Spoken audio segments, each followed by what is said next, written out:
Contact the Iowa Realty office nearest you. Home Buyer's Guide is brought to you by Iowa Realty, Iowa's largest. After the Storm, tonight at 10. Welcome to Face the Nation. I'm Bob Schieffer. Democratic political analysts are calling Tuesday's elections a vote on the president's economic policies. Republican analysts are worrying whether the same thing will happen next year. But the president continued to insist things really are not so bad. It is not recession. It does not fit the definition of recession. Maybe so, but in a new appeal to middle-class voters, Democrats rolled out yet another plan this week to cut taxes. If you're a middle-income American, you get a tax cut. If you're in the top 1%, you get a tax increase. I'd love to be in a position to pledge every American, whatever, a tax cut. But I don't want to do that when I can't see how I can do that and keep it inside the budget agreement. As the battle over the economy continued at home and reportedly even within his own cabinet, the president traveled to Rome for a NATO meeting. The Democrats were ready. While a recession raged and millions of Americans were out of work, our president was out globetrotting on his Anywhere But America tour. Your first Democratic senator in 23 years reporting for duty. Was Tuesday's vote a referendum for 1992? We'll ask Housing and Urban Development Secretary Jack Kemp. And what is the outlook in Louisiana, where ex-Klansman David Duke is challenging former Governor Edwin Edwards? We'll talk about that with James Carville, the architect of this week's Senate upset in Pennsylvania, and the Republican strategist Ed Rollins. The View for 92, an issue facing the nation. From CBS News, Washington, Face the Nation, with CBS News Chief Washington Correspondent Bob Schieffer. This portion of Face the Nation is sponsored by the Archer Daniels Midland Company, ADM, supermarket to the world. Corn. Not only is it America's most abundant crop, it's also the most versatile. At the Archer Daniels Midland Company, we get golden corn oil from it, as well as corn sweeteners, ethanol, and protein products used in animal feeds. Today, we're extracting even more sophisticated value-added products from corn. Products such as citric acid, which gives candies and fruit-flavored beverages their tangy flavor. And lysine, an amino acid that optimizes the nutrition of poultry and swine feeds. But even this list is far from complete.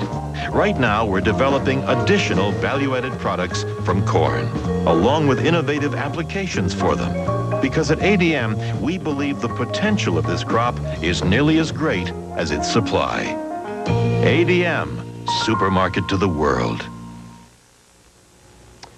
Joining us now, the Secretary of Housing and Urban Development, Jack Kemp. Secretary Kemp, thank you for being with us. You are one of the Republicans who has been telling the president maybe it is time to start thinking about a tax cut. I noticed on Friday you talked about a tax cut and you said the way to get that done is to also give the Democrats a little something. What did you mean by that?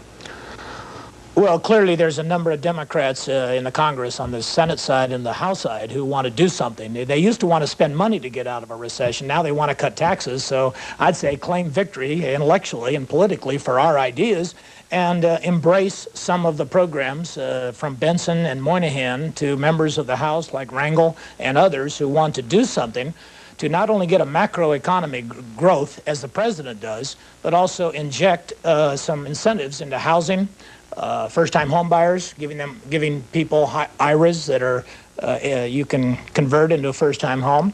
And I think there's a number of issues from enterprise zones and low-income housing tax credit and IRAs for first-time home buyers that could be coupled with extending unemployment benefits, which the president wants to do and Democrats want to do. Plus the president wants to, and rightly so, to cut the capital gains rate and get this bone out of the throat of our body economic and create more jobs. So I think the time is ripe. Personally, haven't yet convinced everybody in Congress or the White House to have a joint Bush and congressional tax rate reduction, not to bust the budget, but to get America growing again.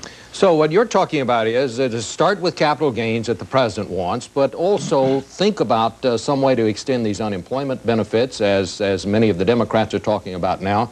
And also, you mentioned Senator Benson's name. You're talking about what there? What looks good to you in the Benson Well, Senator plan? Benson and Senator Roth have collaborated on a widely popular view that IRAs should be available to the first-time homebuyer. The president accepts that. It's in his budget. And I need to make the point, the president sent up to the Congress in 1989 in his first budget things like enterprise zones, low-income housing tax credit that is yet to be extended, tax credits for research and development, and a cut in the capital gains tax rate, plus IRAs that could be extended for first-time homebuyers. Now, clearly, the time is ripe. This economy, while technically perhaps out of recession, it's limping, it's anemic, and it needs some oxygen in the body economic to create more jobs, to create more growth. And we don't need what Dan Rostenkowski suggested, a redistribute the wealth tax cut. What we need is a broadly based reduction in tax rates on capital, labor, the family, and the poor in order to get the country growing to the level at which we can not only meet our budget goals, i.e. equilibrium, but also to meet some of the social goals of housing and helping create jobs for minorities and putting this country on the road to full employment without inflation. Now, one of the things that Senator Benson is talking about when it comes to paying for this is a cut in defense spending.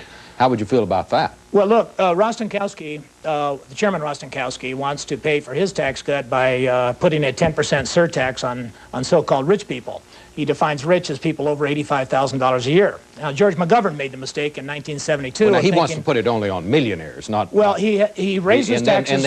But add another tax bracket, 35% for anybody that makes over $145,000. A 35% bracket if you earn more than $85,000, and a lower tax if you earn $84,900. That is really class envy, and I think is disdainful of the American dream, that poor people want to get to be middle class, and middle class, all people want to get rich. So how do you pay for it, though? Well, you shouldn't cut defense. We shouldn't beat our swords into plowshares at this moment. It's still a dangerous world. We ought to pay for it by cutting the capital gains rate. I think the mistake that is made in most projections of the economy under the president's plan to cut the capital gains rate to 15 and index it, I'd eliminate it. I would eliminate it on any asset held longer than 3 years. But the president wisely wants to bring it down to 15. Not to help rich people get richer, but he says it's a tax on the American dream of getting rich. And he's right. You could pay for many of the proposals that have been offered by the Congress by bringing the economy to higher levels of growth, output, and employment, such as we had in the mid-1980s. Okay, now let me ask you about one thing. Some people that one talks to at the White House will say there really isn't time to get this done now, and whether you can do it next year or not, it's an open question as whether that would jumpstart the economy if you wait to then. You talk to a lot of people up on the Hill, I know that. You used to be a member of the House. Do you think it would be possible to get something done this year, to get a tax cut through before Congress goes home? Well, now, this is the real debate, both in the Congress as well as in the administration. And it's a friendly debate. It really is, but it's a vigorous one, and I think this is a defining moment for our country in terms of getting the type of growth that can meet both economic as well as social goals, as I pointed out earlier. Having talked to a number of leading Democrats, I'm not the negotiator for the White House, obviously. I'm just the Secretary of Housing and Urban Development. But I can't meet the goals of housing and urban economic development and creating more jobs and housing for poor Americans without some macroeconomic stimulus to this economy and oxygen for the body economic I talked about earlier.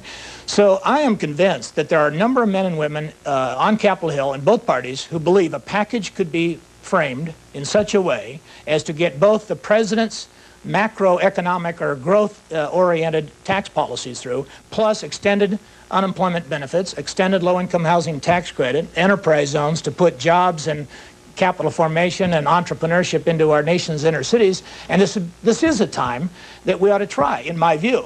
And do you think that's possible before they go home? If the American people see us trying, they'll forgive you for trying and losing.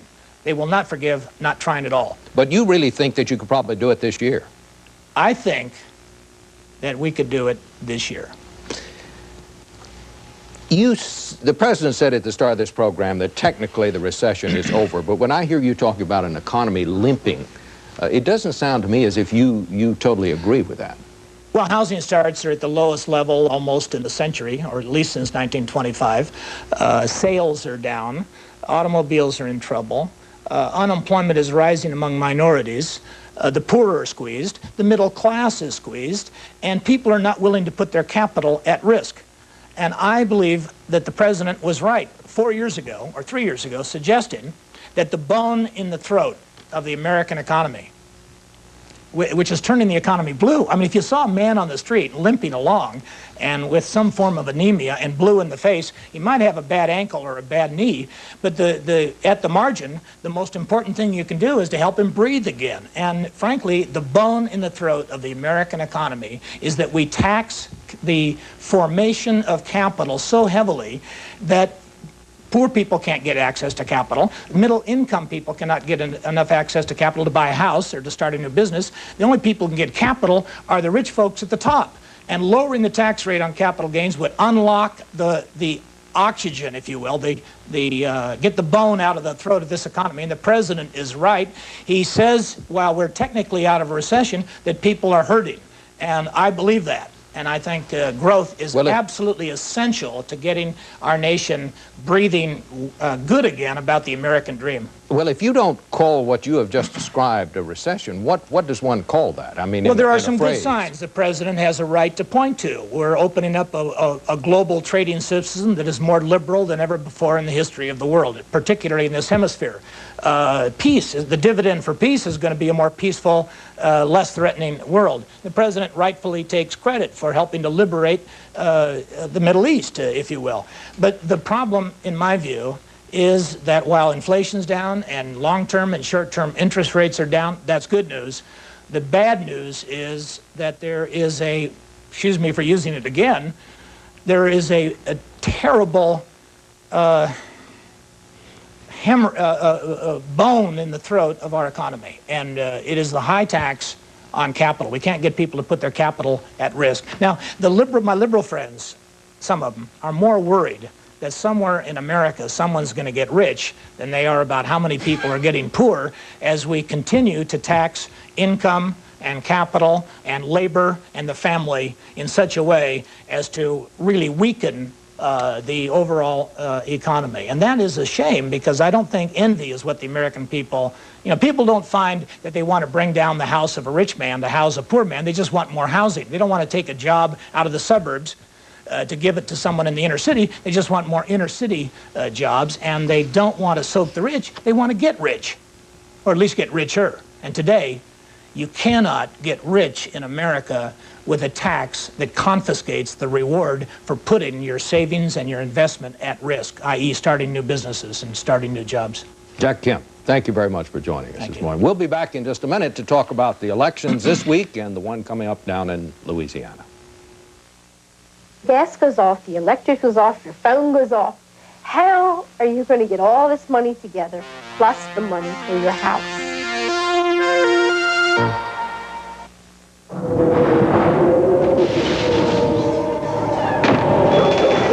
In the midst of the storm, it's only natural to wonder where the future will lead.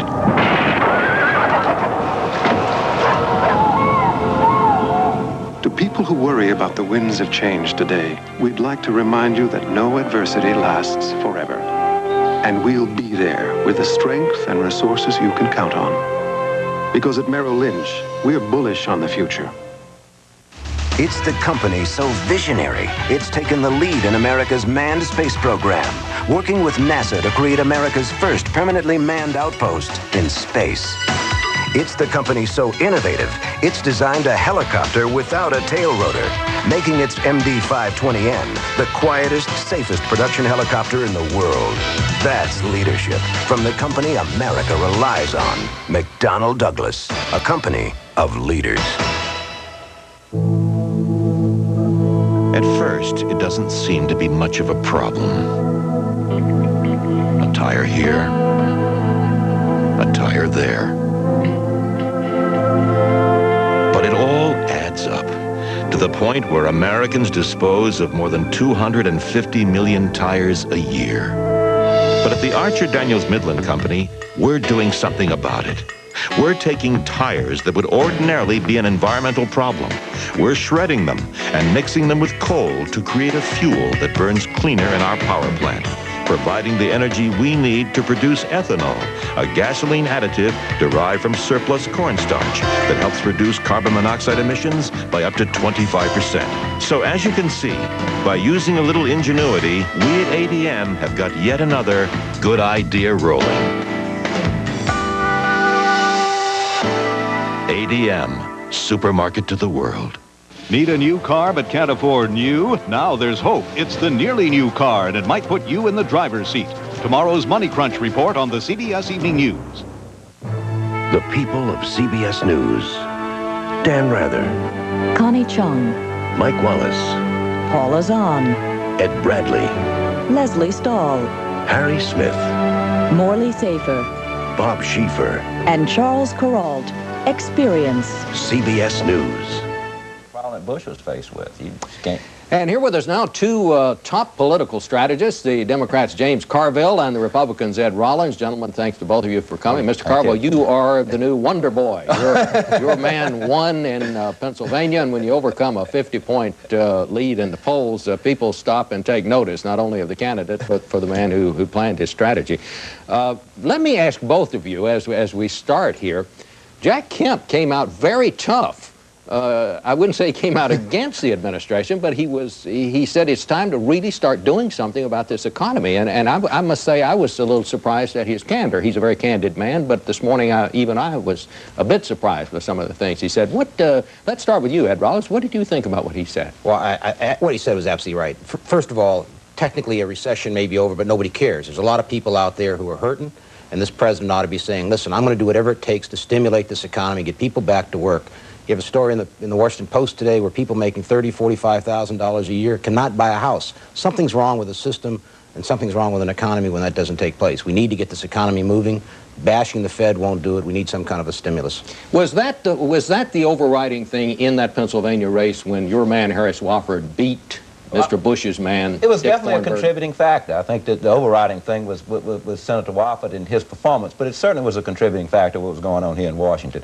And I might add that Secretary Kemp is concerned, a lot of people are concerned. This is a White House that is adrift. Johnson Nunu's got the president all over the map now. We have an expression in campaigns when they're not focused, is that they're playing Moses. They're wandering around the desert. I mean, one week he's against the civil rights bill, the next week he's for it. One week the unemployment compensation bill is garbage, the next week the president's for it. One week he's going to Japan, the next week he's not. All I can say as a Democrat that I'm glad that Ed Rollins is over at Sawyer Miller making money and Jim Baker's in Madrid making peace, and that we got John Sununu making political policy in the White House. That's the strongest thing that the Democratic Party has going right now. This is the most unfocused White House that I've seen in a long time, and when you see a good Republican like Jack Kemp making that point, Bob, that is an indication that there's real alarm within the Republican Party about 1992. Well, Ed Rollins, I guess you'll have to respond to that. You're a Republican. Well, first of all, I think it's very important that this president get this campaign going. They've got to put a strategy together. I agree with James, who ran a brilliant campaign in Pennsylvania, as he always has. He's not a boy, though. He's a young man who's been in the wilderness for 20 years, working hard. The bottom line, though, I think, is that we need a strategy. We need to get this thing going. Democrats are going to have a serious campaign, whoever their nominee is, and I think you can't take anything for granted. Thornburgh walked in there waiting to be coronated and got clobbered. I think it's very important this president and his people not think they're going to be coronated. They've done a great job, but they need to basically talk about things that matter to people and talk about the future. Let's talk about that race up in Pennsylvania for just a minute. Do you see that really as having a national impact, or so many times people will, in any race, it has to do with candidates, and we national reporters try to draw some national lesson out of it. Well, you're a Republican. Your side lost up there. How do you see it? Here's what James was able to do with this candidate who's going to be in the Senate and is in the Senate. He understood middle-class values, and he talked to those middle-class values. This wasn't a referendum on national health care, but health care is something, or the uncertainty of health care, access to the health care system, is something bothering people. They talked about issues that were relevant to the people of Pennsylvania, and they attracted back their voters that Reagan had built a coalition around, Bush inherited in 1988. If we let Democrats take back their coalition, take back their Democrats, we're going to lose. What do you think that might happen? I think it's going to happen unless people start focusing on the issues that matter to people, and that's the economy, the economy, the economy. All the great successes that we've had in foreign policy don't mean a darn thing to guys standing on an unemployment line. Doesn't mean a darn thing to someone who's lost their health insurance. Doesn't mean a darn thing to some person who feels their kids are getting a lousy education. We've got to talk about issues that are relevant to Americans today. Let's talk about Louisiana, where that election's coming up between David Duke and Edwin Edwards. I understand that you were down in Louisiana this week. That's correct. What's your reading of what's happening down there? Well, I mean, I have 7 brothers and sisters that live in Louisiana. My mother lives in Louisiana. I have 20 nieces and nephews. I'm from Louisiana. I stayed there the first 34 years of my life.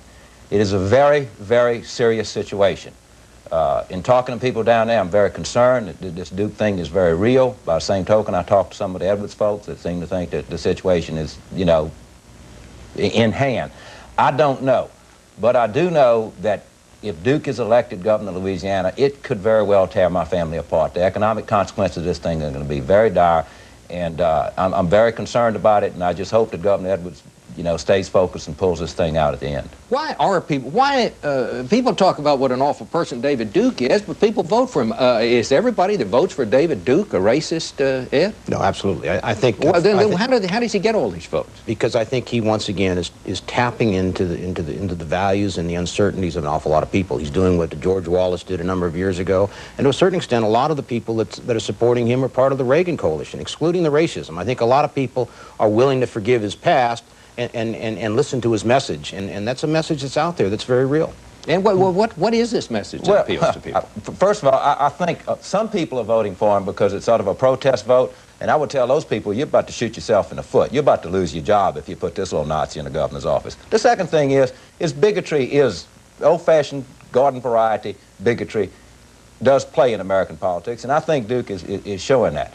Also, Edwards came back. He was not particularly popular coming back, and you had a situation where you had a unique situation where you had 3 people running and the vote got split. But this situation in Louisiana, Duke is very articulate. He looks very good, and I always tell people when the Antichrist comes back, he's not going to come back wearing horns. He's going to come back smooth, and this is a very dangerous thing, and it could happen anywhere, not just in Louisiana. Is there anything George Bush ought to be doing about this, Ed? I think the president has done everything he can. He has distanced himself from this man. He personally said he would vote for Edwin Edwards. I think that's a sorry state of affairs when you've got a choice between a guy who's a crook and a guy who's a kook. And I think that's part of the disaffection the American public has. But David Duke is on the scene, and we're all going to have to deal with him. He's going to run for president, win, lose, or draw. I'm convinced of that, and I think he's just going to be around, and we're going to basically have to take care of him. You think he'll run for president? I think he clearly will run for president. He ran for president in 1988, and my sense is that he'll come. As a Democrat, I want to jump in and defend the president on this, because I believe the president when he says that he's offended by Duke and doesn't want him to be governor of Louisiana. And I think that he's right. He's gotten a lot of advice. If he jumps in too hard, it's going to create a backlash, and we've seen that time and time again in Louisiana. And I think the Democrats that criticize the president of that are being really insensitive to what's going on, because Democrats and Republicans, I mean, we've got to stick together to beat this threat, and I would criticize the president for a lot of things, for not having an economic policy, for being insensitive to middle-income Americans, but I think that he is really trying to do the right thing in Louisiana, and that's to keep this guy out of the governor's office. That does raise an interesting possibility. Let's suppose that he does run for president. Then what does George Bush do with him, and how do you handle him as a Republican? Obviously, if he gets elected as a Republican, my sense is the Republican governors won't allow him to sit with them. We certainly wouldn't want him leading the delegation to the convention in Louisiana. Could you seat a delegation led by David Duke at the Republican convention? I don't want to be hypothetical. I would certainly think the intentions of the National Committee today and the chairman of the National Committee would be not to do that. But part of the problem that we face is that all of us sitting here in Washington telling Louisianans what we want or don't want just makes people down there rally around him. He just stands up and says, see, it's us against them. And that just hits into that whole message of disaffection. I mean, if we all shut our mouths and let the good voters of Louisiana make the right judgments, which I hope they will, and vote this guy out or not in, we'll all be a lot better off. Amen. Amen. Well, let's move north then and talk about Mario Cuomo. I heard a report last night that indeed he may finally announce what it is he's going to do sometime this week. We hear that about every week. Have you all heard anything? Do you have any inside? No, I don't have any inside, but I think he's going. I think he clearly has given all the signals that he's going to run. Is he the toughest candidate for George Bush? I think he's the toughest for this reason. He is extremely articulate. He will reinvigorate the various coalitions that have been the traditional primary voters for the Democratic Party. He's one of the best debaters going. And in spite of his liberal background, I mean, he is a man who articulates very, very well a message to blue-collar voters. How would he play in the South, Jim? Well, I mean, again, the campaign has to be run out. We saw that in Pennsylvania. As I said, Dick Thornburg came to Pennsylvania expecting a coronation and ran into an election. If Governor Cuomo runs, and I think he understands this, he's going to have an election. If he talks about things that matter, if he talks about tax fairness, if he talks about health care, if he talks about economic empowerment for the middle class, talks about economic issues and stays away from some of these social issues, if he talks more about the middle class, 5 to 1, as much as he talks about the underclass, he'll do very well.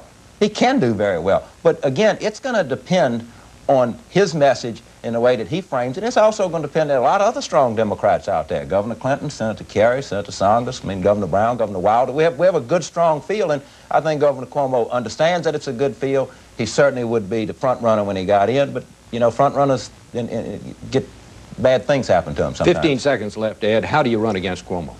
You basically run on your own agenda. The president has to talk about what he's going to do for the country, talk about the future, and he's got very strong leadership quotients that you can't take away. All right. Good to have both of them. Thank you, Bob. We'll be back again.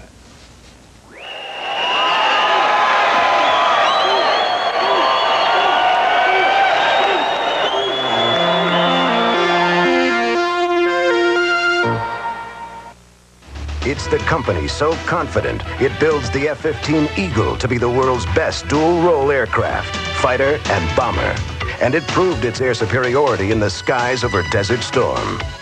It's the company so advanced that the aerodynamics on its MD-11 provides major airlines around the world with remarkable fuel economy. That's leadership from the company America relies on, McDonnell Douglas, a company of leaders. One company knows the global market so well that it brings you investment opportunities from America and around the world. With a family of mutual funds that give you an intelligent, professional approach to investing, combined with the benefits of diversification. The company that has done all this should come as no surprise. Because at Merrill Lynch, we're bullish on your future.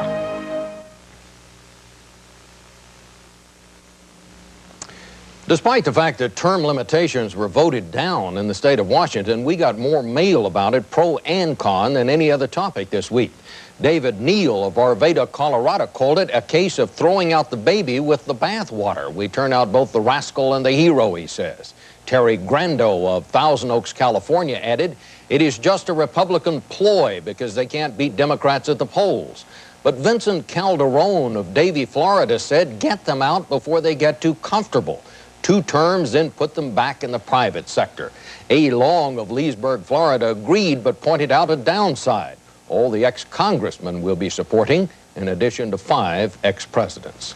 Well, that's it for this week. Drop us a line if you have a thought, and thanks for joining us on Face the Nation.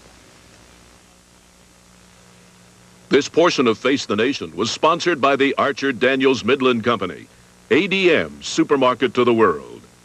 And by Merrill Lynch, a tradition of trust.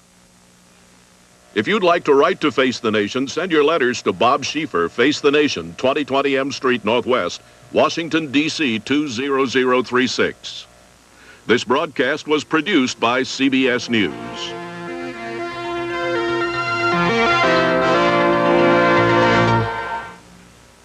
I was dreaming that I woke up, turned on the TV, and my afternoon soap stars were on. And guess what? Starting Monday, they will be on in the morning on CBS This Morning. It's breakfast for your head.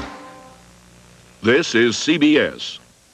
Now, shopping for color TVs, microwave ovens, audio, and video will never be the same in Des Moines with the grand opening of Rex at 2900 University Avenue in Clock Tower Square, 1 block east of Valley West Mall, where you'll find this 10-inch Quasar color TV with remote, just $149, or this RCA 20-inch color TV with remote, just $217. Now, during Rex's grand opening celebration. This holiday season, send your friends on an exciting trip with romance, music, and comedy. Give them an evening of great food and entertainment at the Ingersoll. It's cheaper than tickets to Hawaii, and a trip to the Ingersoll always includes our delicious buffet and a fantastic show. Through December 1st, a gift certificate good for dinner and a show for two is just $30. These special gift certificates are good any night of the week for exciting upcoming shows like Singin' in the Rain and Aloha Hawaii. Everyone likes to have fun, so this year give a gift certificate from the Ingersoll. It's Live with Regis and Kathy Lee. And you guys are such an amazing smash hit. The show you don't want to miss. Weekdays at 9 on TV8. John Walters on TV8, Iowa's news leader.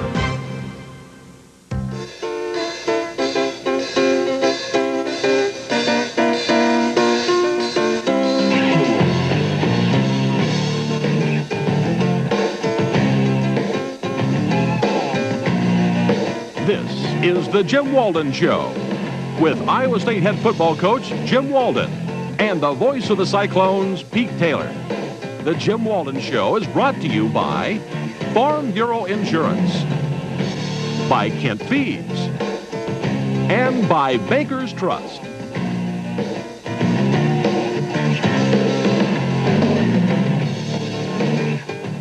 I once again